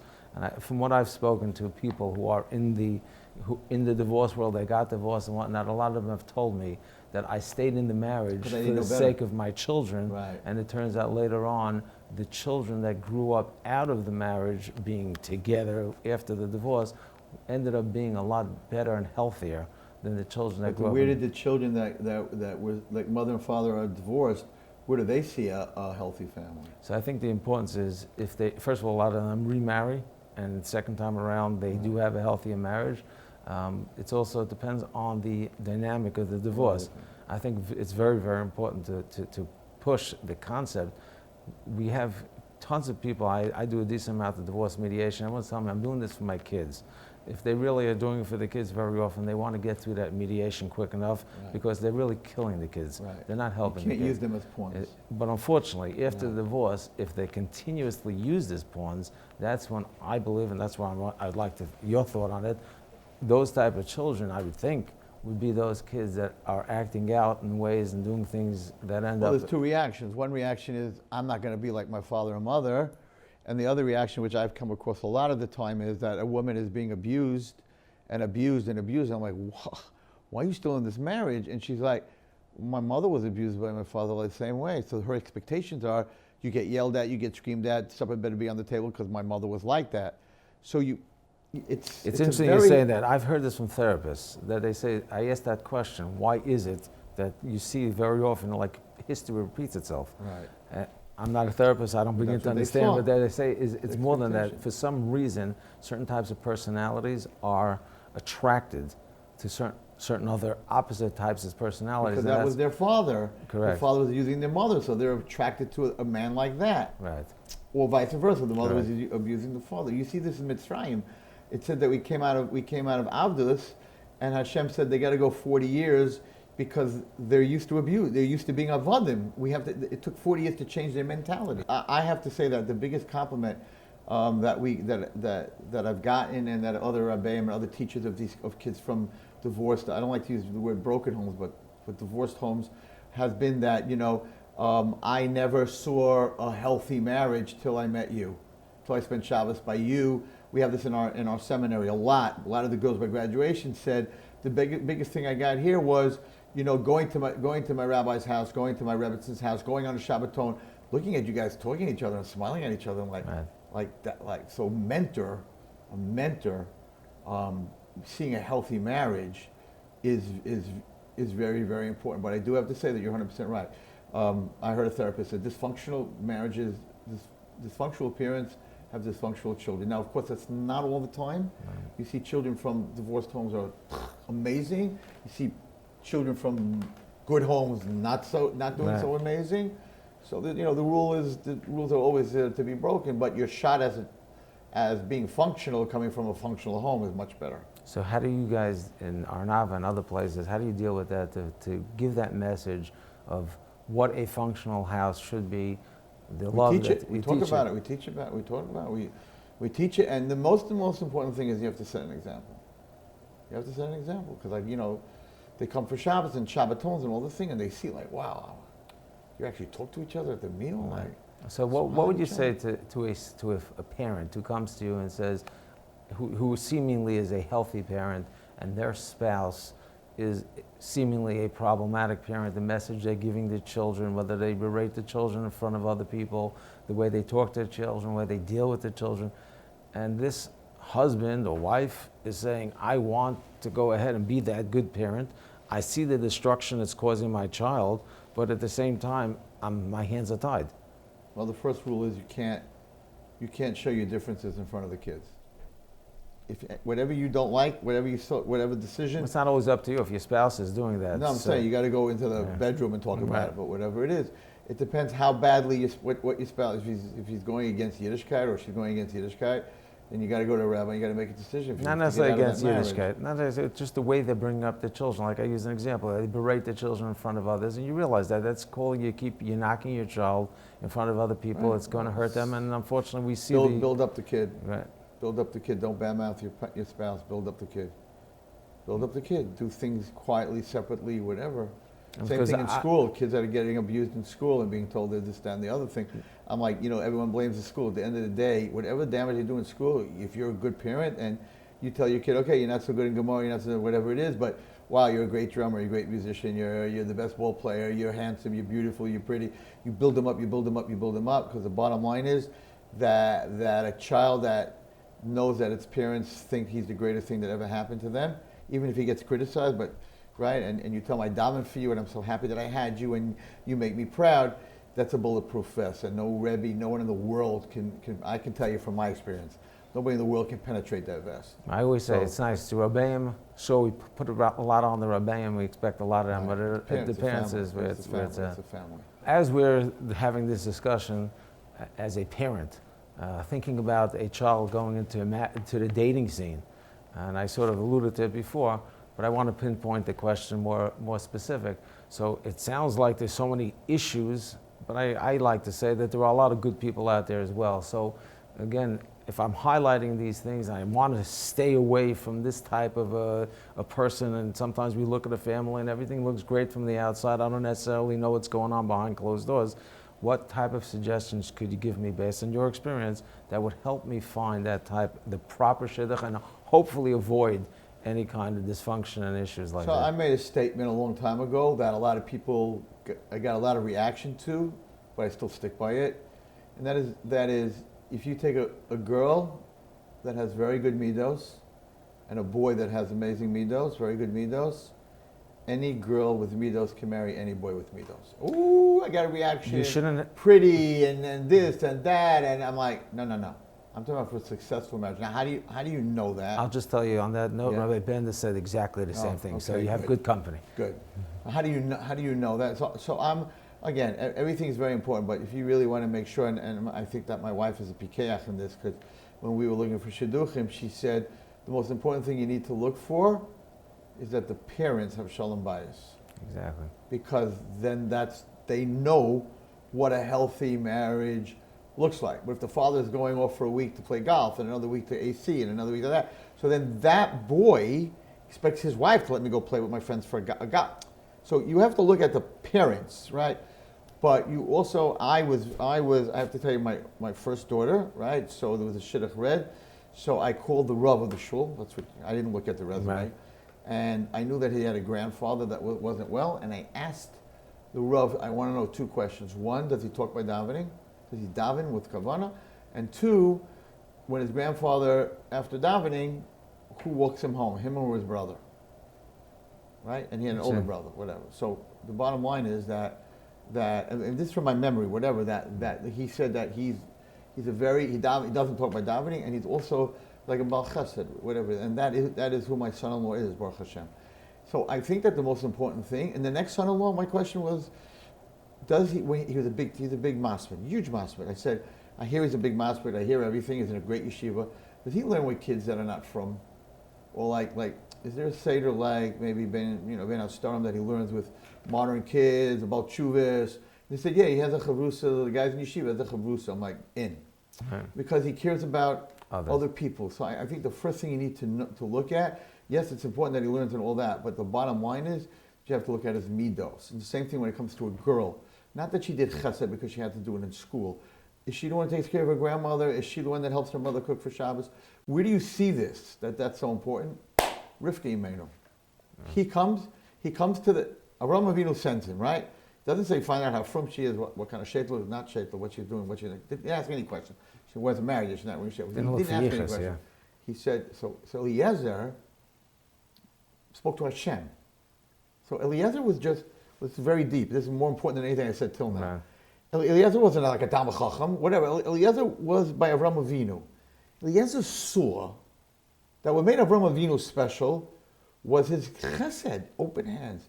So when he did a test in his mind to talk to Hashem, he said, the girl that comes and gives my camels and everything. He didn't say the girl that comes that's very frum, knows Mishlei, he didn't say that. He said, I know what makes a person special. I saw that by Avraham Avinu.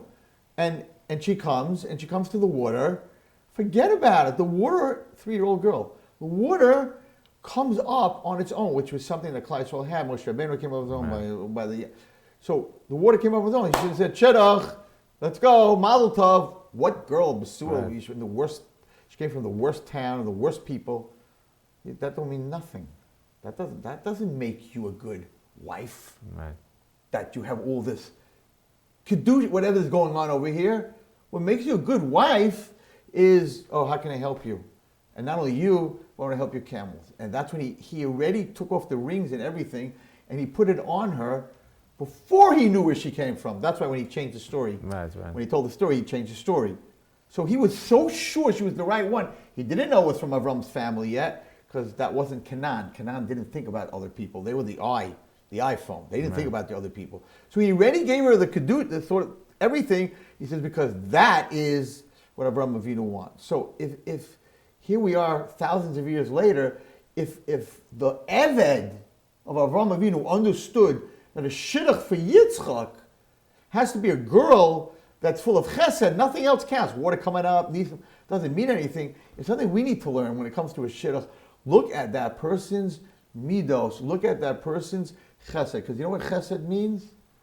Chesed means that when you're happy, that's what makes me happy. We're going all the way to the beginning of our little talk over here. Right. What does chesed mean? That I'm giving you something and you're smiling? That's what makes me smile. There's a very big tzaddik who did a lot of kiruv. He did a lot of stuff for everybody. And somebody went over to the tzaddik and said, I am so jealous. I have such kinna of your olam haba. And the tzaddik looked at him and said, olam haba? I don't even know if I'm going to have olam haba. I'm not such a big tzaddik. You should be jealous of my olam hazeh. Olam hazeh, you don't have anything.